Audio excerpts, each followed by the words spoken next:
রহমতুল্লাহি ওয়া বারাকাতুহু। আপনারা সবাই কেমন আছেন? সকলে ভালো আছেন?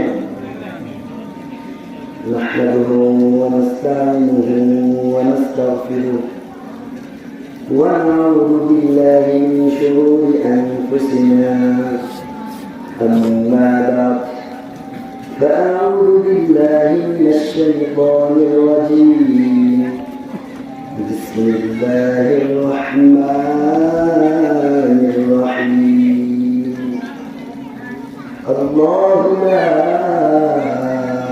إله إلا هو الحي القيوم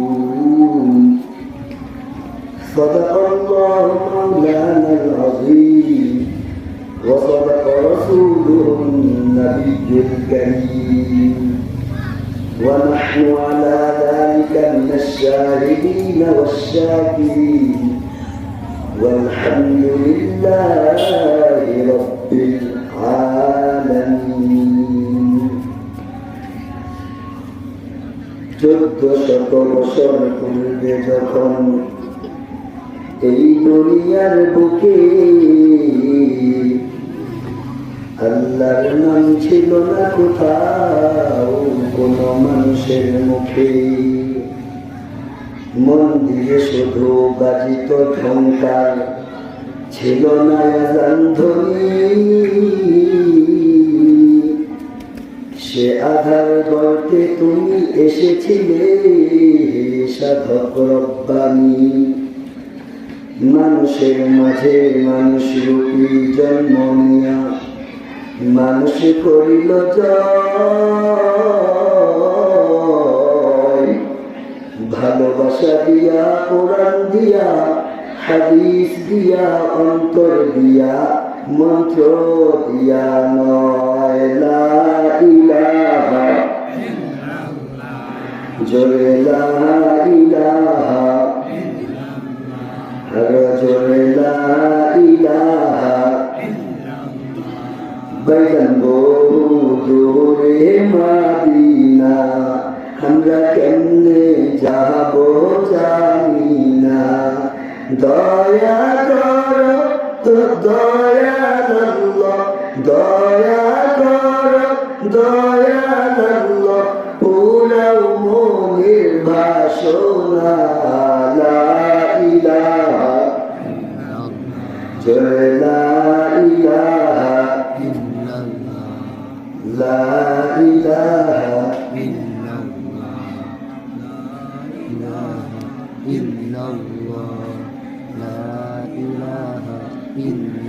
লা ইলাহা ইল্লাল্লাহু মুহাম্মাদুর রাসূলুল্লাহ সাল্লাল্লাহু আলাইহি ওয়াসাল্লাম। तकबीर में कलमा में नमाजों में अज़ा में,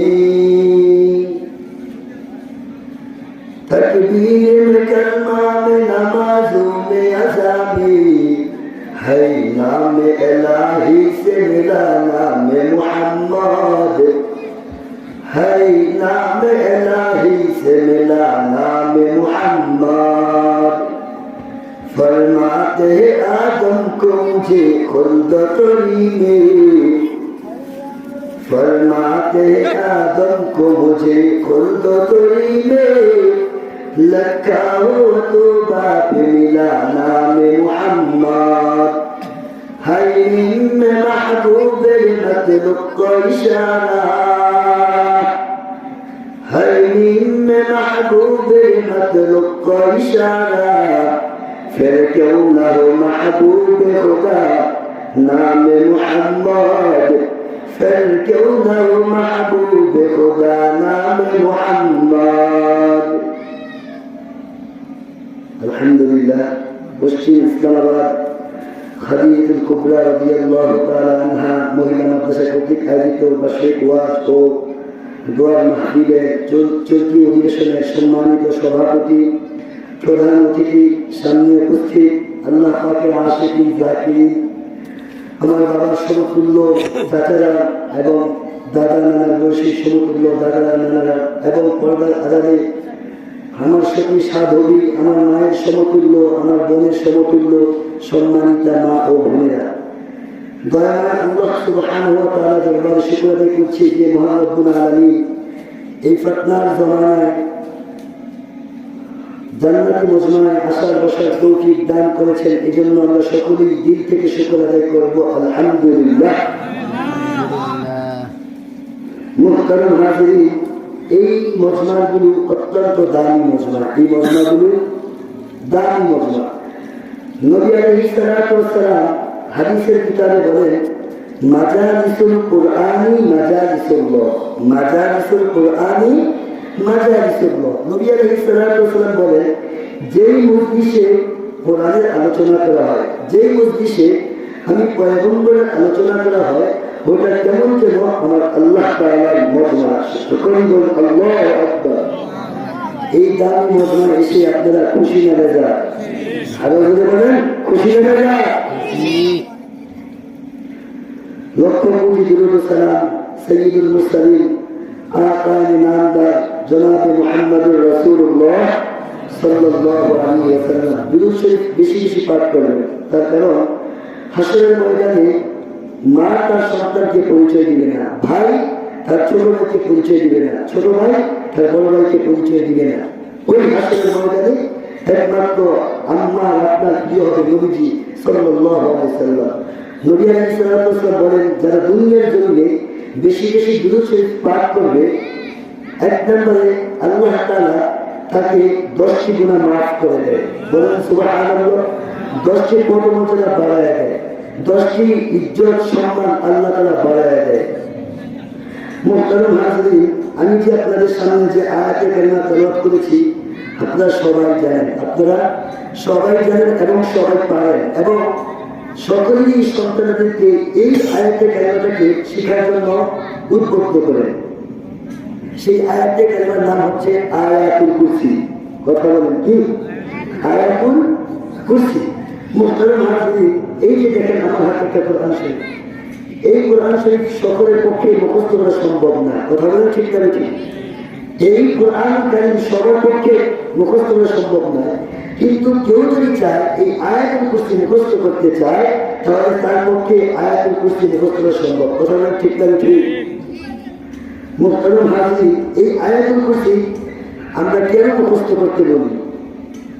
এর এক নম্বর ফায়দা হচ্ছে, নবী আলাইহিস সালাতু ওয়াস সালাম বলেন, কোন আল্লাহর বান্দা যদি 5 ওয়াক্ত নামাজের পর এই আয়াতুল কুরসি পড়ে, সে যেন জান্নাতে আছে, সে তাহলে এখন কেন সে দুনিয়াতে আছে, তার একটাই মাত্র কারণ, তার মৃত্যু হয়নি, তার মৃত্যু হয়নি। এই কোরআন কারীমের মধ্যে হাজার হাজার আয়াতে কারিমা আছে। এই কোরআন কারীমের মধ্যে সর্বশ্রেষ্ঠ আয়াত হচ্ছে আয়াতুল কুরসি। সর্বশ্রেষ্ঠ আয়াত হচ্ছে, এই মুসলমান বাবা খুব খেয়াল করে দিল দিয়ে বাবা কথাগুলো বুঝবেন। এই আমার পর্দার আমার আম্মা জান, এই আমার বোন, দিলের কান লাগায় আমার কথাগুলো বুঝবেন।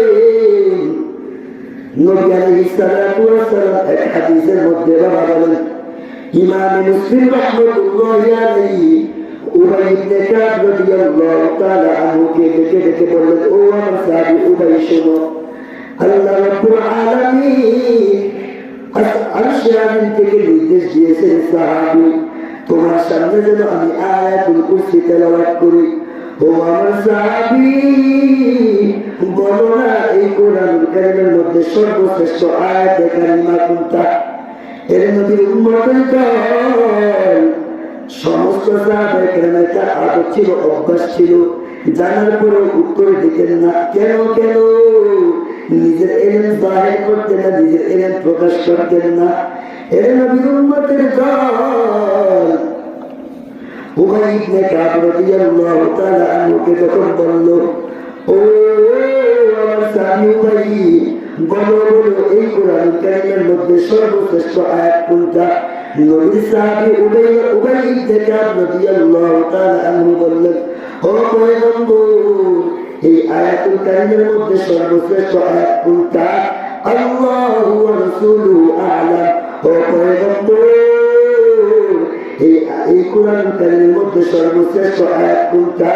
একমাত্র আল্লাহ এবং আপনি পয়গম্বর ভালো জানেন। দ্বিতীয়বার একই প্রশ্ন করলেন, ও আমার সাহাবী উবাই, বলো না এই কোরআন কারীমের মধ্যে সর্বশ্রেষ্ঠ আয়াত কোনটা, ফজিলতপূর্ণ আয়াত কোনটা? হে আল্লাহর বান্দা নবীর উম্মত উবাই ইবনে কাব আগের মতই জবাবটা দিয়ে দিল, আল্লাহু ওয়া রাসূলুহু আ'লাম। ও নবী আমার, এই কোরআন কারীমের মধ্যে সর্বশ্রেষ্ঠ আয়াত কোনটা? আপনি পয়গম্বর ভালো জানেন। হে নবীর উম্মত দ্বিতীয়বার আবার যখন প্রশ্ন করলো, ও আমার সাহাবী বলো না আল্লাহ তাআলা তো তোমাকে অজ্ঞানের ইলম দান করছে। ও আমার সাহাবী, তুমি তো অজ্ঞানের ইলম দান করছে আল্লাহ, তুমি তো কোরআন কারীম সুন্দর তেলাওয়াত করতে পারো। ও আমার সাহাবী, বলো বলো বলো এই কোরআন কারীমের মধ্যে সর্বশ্রেষ্ঠ আয়াত কোনটা? হে নবীর উম্মত তৃতীয়বার বলার পর আল্লাহর পয়গম্বরের সাহাবী উবাই ইবনে কাব রাদিয়াল্লাহু তাআলা আনহু পড়া শুরু করে দিলেন, আল্লাহু লা ইলাহা ইল্লা হু আল হাইয়ুল কাইয়্যুম। হে নবীর উম্মত এতটুকু যখন উবাই ইবনে কাব পড়লো, আমার নবীজি এই হস্তটায় এই হাতটাকে নবী আলাইহিস সালাতু ওয়াস সালাম উবাই ইবনে কাবের বুকের মধ্যে রাখলো। রাখার পর বলে, ও আমার সাহাবী, আমি আল্লাহ তাআলার দরবারে শুকর আদায় করি, তুমি যে বলছো এই আয়াতুল কুরসি সর্বশ্রেষ্ঠ আয়াত, খোদার ইজ্জত আর জালালিয়তের কসম করে বলি রে, এই আয়াতুল কুরসি হচ্ছে সর্বশ্রেষ্ঠ আয়াত। যেমন আল্লাহু আকবার। হে নবীর উম্মত, এখন ছোট্ট একটা প্রশ্ন আসতে পারে, হুজুর তাহলে কি অন্যান্য আয়াতের কি কোনো দাম নাই, অন্যান্য সূরার কি কোনো দাম নাই? হুজুর সারা বছর শুনলাম কোরআন কারীমের বহুত দাম, হুজুর সারা বছর ওয়াজ মসজিদের ওয়াজ কমিটি বয়ান করলো, কোরআনটাই বড় দামি। হে নবীর উম্মত, মুফাসসিরিনে কেরাম এর জবাবটাও দিয়ে দিলেন। হে আল্লাহর বান্দা, আল্লাহ তাআলার পয়গম্বর বলেন, ও নবীর উম্মত, আমার কথাগুলো খুব খেয়াল করে দিল দিয়া বুঝবেন যে বাবা, আমার পর্দার আম্মা জান, আমার কথাগুলো খুব ভালো করে বোঝার চেষ্টা করবেন। হে আল্লাহর বান্দা, নবী আমায় ডেকে ডেকে বললেন, ও দুনিয়ার মানুষ, আল্লাহ তাআলা শুধু আয়াত কারিমা নাযিল করে নাই, আল্লাহ তাআলা শুধু সূরা নাযিল করে নাই। হে নবীর উম্মত, আল্লাহ তাআলা কোরআনের মধ্যে এমন কিছু সূরা নাযিল করেছেন যেগুলো সূরা হিসেবে শ্রেষ্ঠত্ব, যেগুলো সূরা হিসেবে কথা বলেন, যেগুলো সূরা হিসেবে আল্লাহ তাআলা এমন কিছু আয়াত আছে যেগুলো আয়াত হিসেবে শ্রেষ্ঠত্ব। হে নবীর উম্মত, যেমন এই যে আয়াতুল কুরসি, এটা আয়াত হিসেবে শ্রেষ্ঠ, আয়াত হিসেবে। হে আল্লাহর বান্দা নবীর উম্মত, হে আল্লাহর বান্দা নবীর উম্মত, এই যে আমার হাতে দেখতেছেন এটার নাম কি? আরো জোরে বলেন। হে নবীর উম্মত, আল্লাহ তাআলা 104খানা কিতাব নাযিল করেছেন, কয়খানা কিতাব নাযিল করেছেন? 104খানা কিতাব নাযিল করেছে, যেটা পুরো মুসলমান। এই 104খানার মধ্যে 4টা কিতাব বড় বড়, 4টা কিতাব। 1 নাম্বার হচ্ছে তাওরাত, 2 নাম্বার জাবুর, 3 নাম্বার ইনজিল, 4 নাম্বার আমার হাতে যে কুরআন। বলে আল্লাহু আকবার। এই নবীর উম্মতের দল তাওরাত নাযিল করেছে পয়গম্বর মুসা কালিমুল্লাহর উপরে। এই আল্লাহর বান্দা জাবুর নাযিল করেছে হযরত দাউদ আলাইহিস সালাতু ওয়াস সালামের উপরে। এই নবীর উম্মত ইনজিল নাযিল করেছে হযরত ঈসা আলাইহিস সালাতু ওয়াস সালামের উপর। এই আল্লাহর বান্দা নবীর উম্মত এই কোরআনের নাযিল করেছে কোন নবীর উম্মত? কোন নবীর উপরে? আরো বলে বলেন, আমার নবীজির উপর নাযিল করেছে। এই আল্লাহর বান্দা নবীর উম্মত, এই যে আমার হাতে কোরআনটা দেখতেছেন, এই আল্লাহর বান্দা পয়গম্বর মুসা কালিমুল্লাহ চলে গেছে, তাওরাত চলে গেছে, পয়গম্বর ঈসা চলে গেছে, দাউদ কিতাব চলে গেছে। এই আল্লাহর বান্দা, এই আল্লাহর বান্দা, আমার পয়গম্বর ওই মদিনায় ঘুমায়, আমার কোরআন, আমাদের কোরআন এখনো আছে না নাই? এই আল্লাহর বান্দা নবীর উম্মত, এই কোরআনটা এত দামি, এত দামি, এই কোরআনটা দিকে যদি কেউ তাকায়, ওখানে ইজ্জত আর জালালিয়তের কসম করে বলিবে মুমিন কবুল হবে, সওয়াব দান করবেন আমার আল্লাহ। এরে আল্লাহর বান্দা নবীর উম্মত এই কোরআনকে যদি চুমু দাও তাহলে সওয়াব দান করবেন কে? এরে আল্লাহর বান্দা নবীর উম্মত কোরআন তুমি পড়তে পারো না, যে আল্লাহর বান্দা কোরআন পড়ে তুমি যদি শোনো ওই যেই বান্দা কোরআন পড়ছে সেই পরিমাণ সওয়াব দান করবেন আল্লাহ তাআলা তোমাকে। এরে আল্লাহর বান্দা নবীর উম্মত আল্লাহ তাআলা যখন তাওরাতকে নাযিল করলেন, তাওরাতকে যখন তাওরাত কিতাবটা যখন নাযিল করলেন তখন মূসা কালিমুল্লাহকে ডাক দিলেন, হে মূসা এদিকে আসো, কোথায় আসো, তুর পাহাড়ে আসো, আমি তোমাকে একটা কিতাব দিব। আমি তোমাকে একটা বাইন্ডিং আকারে কিতাবটা দিয়ে দিলেন, বাইন্ডিং আকারে দিয়ে দিলেন। আর বললেন, হে মূসা যাও যাও, তোমার মাথার মধ্যে এই কিতাব দিয়ে দেন, তুমি তোমার উম্মতদেরকে বুঝায় দাও। কিন্তু এই নবীর উম্মত এই যে আমার আল্লাহ তাআলা একটা কোরআন নাযিল করলেন, আমার আল্লাহ যে এত সুন্দর একটা কিতাব দান করলেন, আমার আল্লাহ কিন্তু এই কোরআনটা একদিনে নাযিল করে নাই, কয়দিনে? একদিনে নাযিল করে নাই। এই আল্লাহর বান্দা নবীর উম্মত 14টা বিষয় দিয়া এই কোরআনকে আল্লাহ তাআলা সাজাইছে। কয়টা বিষয়?